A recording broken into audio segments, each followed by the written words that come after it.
is at it again with a new big food bucket list. Let's eat. I'm talking. John, it's always a pleasure speaking with you, but mind you, right now it's kind of tough to talk to you because as we speak, I really haven't had a meal yet for the day. And after I saw, your new series, I was just like, oh, geez, I should have eaten something beforehand because the food all looks so good and all different types of food.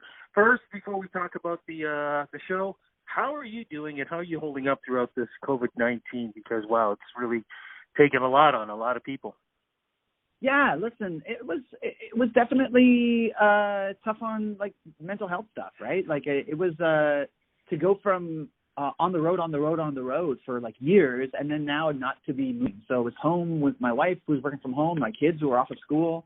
So you had to really kind of find your own moments and try to find a routine that kind of like kept you busy and kept you active and stuff. I was cooking a lot more. I was working out a lot more. I was very lucky. I had this is like the first summer I've really been home in years to really like tend to my garden. So my garden was just a source of joy and pride every day, just going out there and watering it and watching all the stuff grow. And it was pretty wild. I worked with this amazing lady. Her name is Melissa Cameron. She's got this company called the Good Seed TO, and she does like urban gardening. So she help me tend to my garden and figure out exactly what to grow and what can grow together and in my limited space, because I've got, I live in the city. I've got a small backyard and I've got these like 2 raised beds, and it's amazing how much you can grow in that, like how many like greens you can grow, and tomatoes. My tomatoes this year were just incredible. So it was pretty wild. Like I was gone for the past 2 weeks because we started shooting again. So I was gone to Calgary and Edmonton for 2 weeks, and I was like missing tending to my garden, missing seeing it, watching it and harvesting, right? Like it's amazing what you can grow and then feed yourself with. So it's been pretty wild. Just to add this in, as we speak, I'm sitting in my parents' backyard, and my mom has a garden outside too, and her tomatoes have been amazing. Every time I walk over there's another one that's just turned red, and they're big. So I don't know if maybe this virus is just bad for us, but great for the plants. But I agree with you. The gardening has been absolutely amazing. What's also amazing, too, is season 2 of Big Food Bucket List. And my friend, like I said, I've been lucky enough to see 2 episodes. The food, variety, Canadian, amazing. What is it like for you, not just being able to travel, but to be able to try different types of food, from desserts, breakfast foods, dinner foods, lunch foods, snack foods, any kind of food? What is it like for you? And as you said, still got to keep, the pounds off. Yeah. Man, listen, it's the best job I've ever had. Like I get to travel this country and I get to eat food and then I get to talk to and interact with some amazing people, right? Some amazing chefs, amazing customers. It's pretty wild. And like you said, this year they've really stepped it up. Even from last season, like the restaurants we're going to, the food we're eating, the places we're going to. I'm so proud of this season. And I think when people start watching it, they're gonna really love it, and then hopefully it'll inspire them and to go out and show these restaurants some love that they more than ever they really need it now. No, definitely too. Now, for folks who've never seen season 1, what is the Big Food Bucket List? What is it all about? Well, it's basically me going around checking stuff off my bucket list of stuff that you wanted to eat, the stuff that I've always wanted to try, or stuff that people have said, hey, you've got to do this, you've got to go to this place over here and go to this restaurant and then have this specific dish at this restaurant and it'll forever change your life. So it's a fun show. It's energetic. It's silly.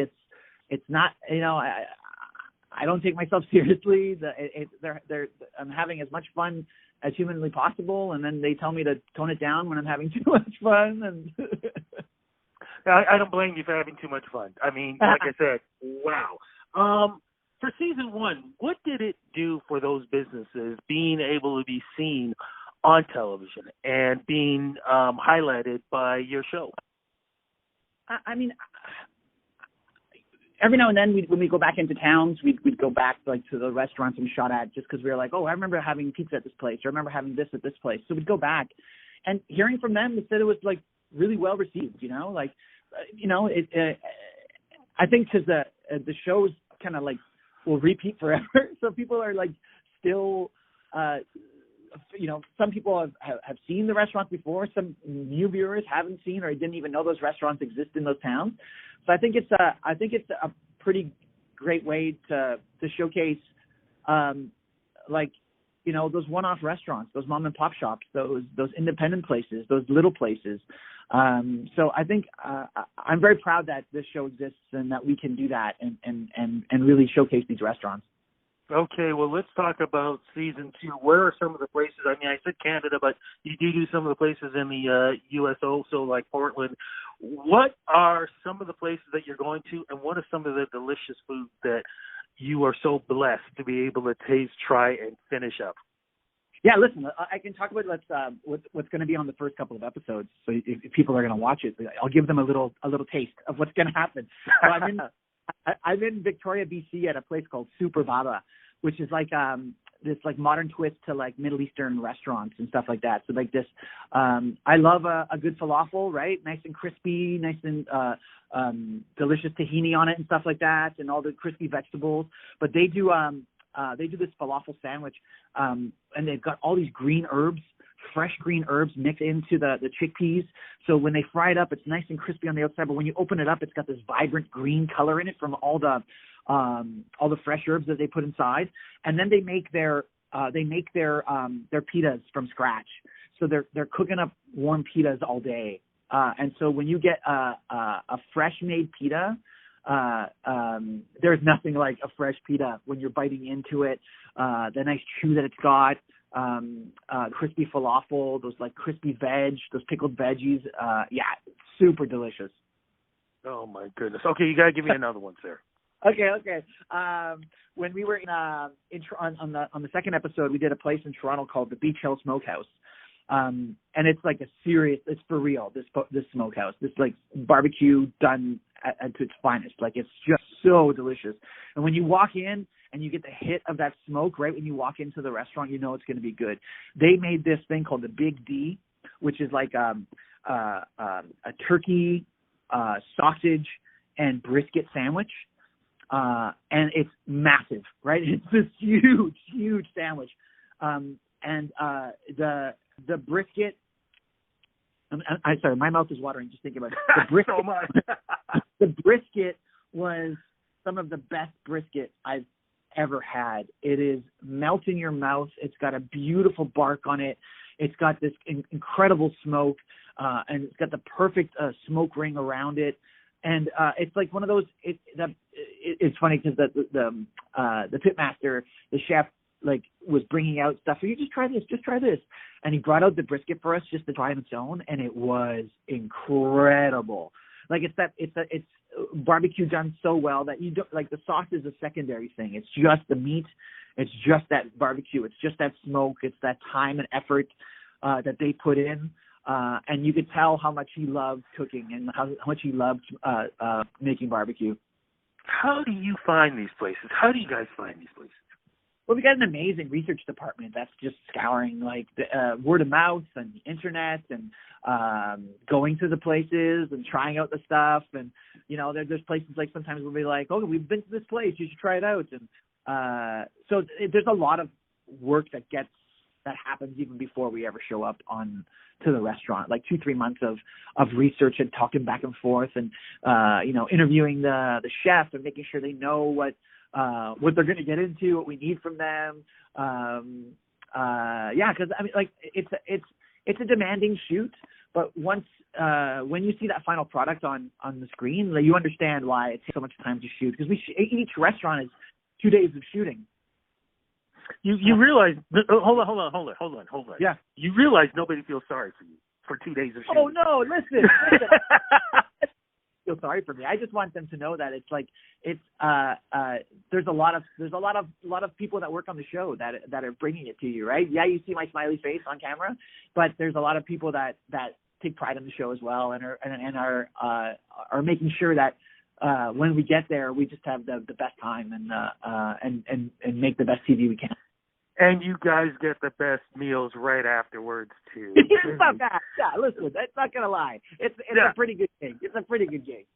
I cannot wait for this. As we speak, of course, it's going to be premiering this Saturday at 8 p.m. and 8:30. It's a double shot on the Food Network Canada. Double shot on Food Network Canada, 8 and 8:30.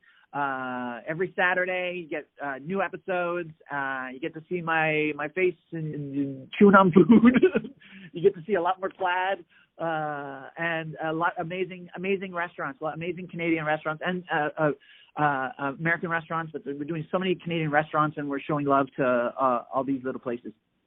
Before we go, and you kind of mentioned it earlier, but I want to get back to that. Can you say something to the folks who are listening to this interview on Rudy Blair Entertainment Media, RudyBlairMedia.com, about those smaller mom and pop, great restaurants, and as we go into stages 3 and hopefully soon stage 4, and hopefully we're not going to be going backwards, about getting out there and supporting those restaurants? Yeah, listen, sitting back and being at home and watching so many restaurants struggling and stuff like that, it makes you realize how important these restaurants are to the community as a whole, right?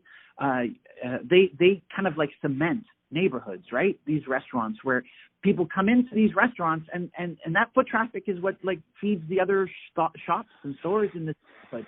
When these little restaurants, when a restaurant goes, the community goes, the neighborhood goes. So if there are little restaurants, if there's some local restaurants in your neighborhood that are still open, that are working hard, that have shifted their thing to takeout, or now they're being able to sit down and have restaurant like meals on the inside, show them some love if you can.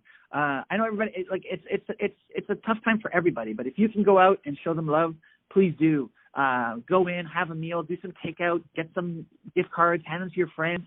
And if you can't do that, and if that's not possible, just go online and show them some love, and tell people that these restaurants are still open and that they're working hard for you, because we're all in this together, and we need to get through this together.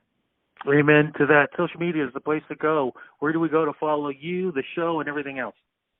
For me, you can just follow me at John Catucci. I'm on Twitter and on Instagram, and on foodnetwork.ca.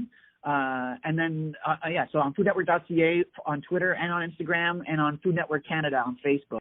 And so you'll find all the information for the show and for episodes, and yeah. And as we wrap this up, just curious, are you ever going to put up a video on your workouts? Because, man, you look great eating those foods and still looking great. I'd love to know the secret to your success. You know what? I will. I was putting them on before, and then I got like, are you that guy? Are you that workout guy? People just want to watch you stuff your face. They don't want to watch you do like burpees for like. But listen, if you want it, I will do it for you. I love it, my friend, because I've just gone back to the gym myself too after trying to get the COVID pounds off. So, well, congratulations on your success, season 2. Looking forward to watching it as we speak this Saturday. Double shot of it, 8 and 8:30 p.m. on the Food Network Canada. And look, all the best to you and success in the future. Please be safe during these times, my friend. And you. Thank you so much, and I hope you're good. Take care. Talk soon. Bye-bye. Take care. This is why I have a bucket list. Big Food Bucket List. Only on Food Network.